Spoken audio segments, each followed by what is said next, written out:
The most important person in this world is my daughter. You are so much more. You are so much more than even you know. Christina Applegate has reached a heartbreaking chapter in her life. The career that once lit up Hollywood, the sitcoms, the movies, the live shows is now slipping away. Her final television role is over. Her last film has been canceled. And the truth is, she can no longer work the way she once did because of a disease that is slowly destroying her body. But the illness, as devastating as it is, isn't the only story. The deeper story is about the shadows of her past.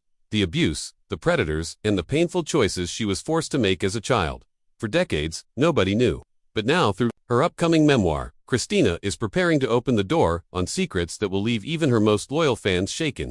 Christina Applegate's journey began on November 25, 1971, in the heart of Hollywood. Her father worked as a record producer while her mother, Nancy Pretty, was both a singer and an actress. But the family didn't last.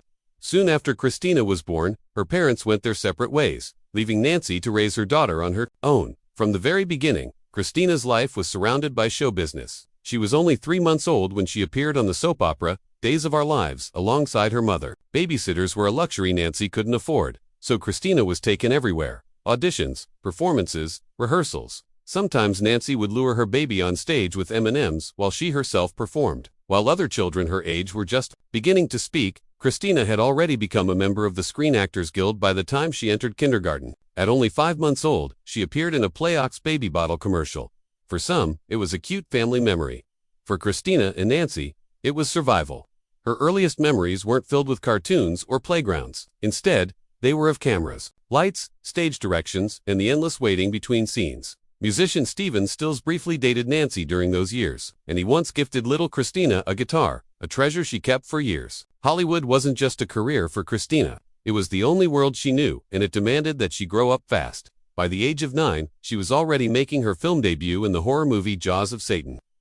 A bizarre story about snakes possessed by the devil, terrorizing an Alabama town. Christina played the daughter of a businessman.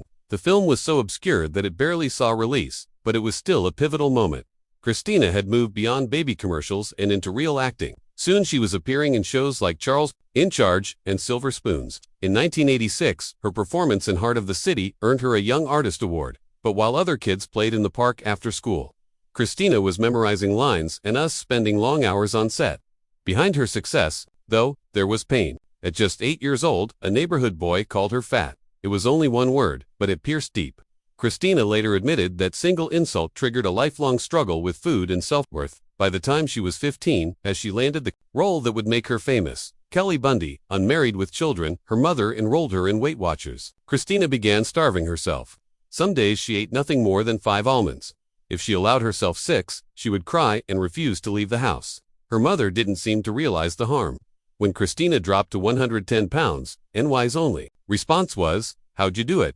Then came 1987, the year Christina stepped into the role that would define her career. At just 15, she became Kelly Bundy, the bold ditty daughter in Suyannos Fox's outrageous sitcom Married with Children. The show would run for 11 seasons, helping Fox grow into a powerhouse network. Christina's portrayal of the lovable, dumb blonde became iconic. Fans adored her Kellyisms, and she became a household name. But behind the laughs, Christina's private battle with an eating disorder was destroying her. She would not reveal the truth publicly until 2024 on her podcast with Jaime Lynn Sigler. She admitted that the pressure to stay thin drove her to starve herself, that she wanted her bones to show. On screen, she appeared fine, but inside she was falling apart. Even today, mirrors remain a struggle. She sometimes leaves notes on them. To avoid breaking down, her first big film role came at 19 with Don't Tell Mom the Babysitter's Dead, released in 1991. It landed at number 6 on opening weekend with just $4.2 million and eventually grossed $25.1 million. Christina admitted later that she hadn't even wanted to do the movie. She was still unmarried with children and thought commercial films weren't worth her time. Looking back, she called herself a freaking asshat for the way she behaved on set. Yet, despite its weak box office, the movie slowly gained cult status through VHS rentals and cable reruns. Viewers connected with Christina in ways critics didn't. By 1998, Married with Children had ended, and Christina was 26. Ready to prove she was more than just Kelly Bundy. That year, she starred in 2 very different films. The big hit, Opposite, Mark Wahlberg, and Mafia, or a mob spoof. Neither became blockbusters, but they marked her transition into adult roles. In 2002, she went further with The Sweetest Thing alongside Cameron Diaz and Selma Blair. Critics were harsh. Roger Ebert said it wasn't a good movie, but he admitted the actress's energy and chemistry were irresistible. For Christina, it was a turning point. She wasn't just a sidekick anymore. She was stepping into the role of a leading lady. Then came Anchorman in 2004, as Veronica Corningstone. A character inspired by journalist Jessica Savage, Christina stood toe-to-toe with Will Ferrell and his improv comedy crew. Her sharp timing and commanding presence turned Veronica into a character that fans instantly loved. Nearly a decade later, when Anchorman 2 was released in 2013, Christina returned, proving that her place in comedy history was secure. Her dream of Broadway finally came true in 2005 when she starred in the revival of Sweet Charity at the Al Hirschfeld Theater.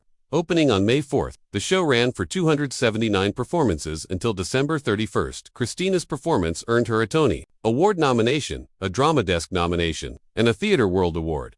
Critics praised her transition from television comedy to musical theater, but the journey was brutal. During previews, she broke a bone in her foot during a performance in Chicago. The pain was excruciating, yet she kept going, even convincing producers to bring the show to Broadway despite her injury. She performed in medical boots, dancing through agony until her body finally gave out. By 2013, she admitted she could never dance again. The injury had permanently ended that part of her career. Her personal life was no less turbulent. Christina married actor Jonathan Shaw in 2001, but by 2005, he filed for divorce. It was finalized in 2007. Shortly after, her ex-boyfriend, photographer Lee Griess, died of a heroin overdose at just 26 years old. Christina was devastated. She described him as an incredible person gone too soon. Then in August 2008, Christina's life changed again.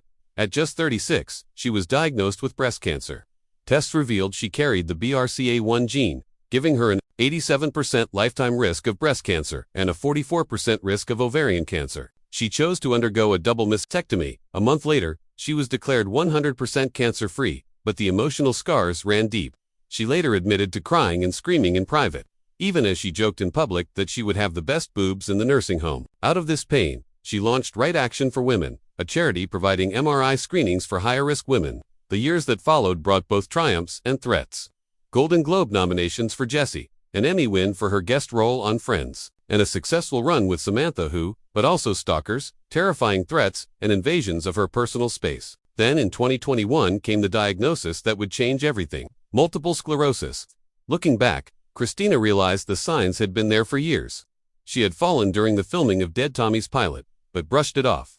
By the final season, she needed a wheelchair just to get to set. MS began stripping away her independence. Opening bottles, holding her phone, even walking across a room became battles. She gained 40 pounds, needed a cane, and described her existence as living in hell. Her struggles continued. In 2023, she contracted neurovirus after eating at a restaurant, leading to endless hospital visits, excruciating stomach pain, and humiliating moments she shared openly with her fans.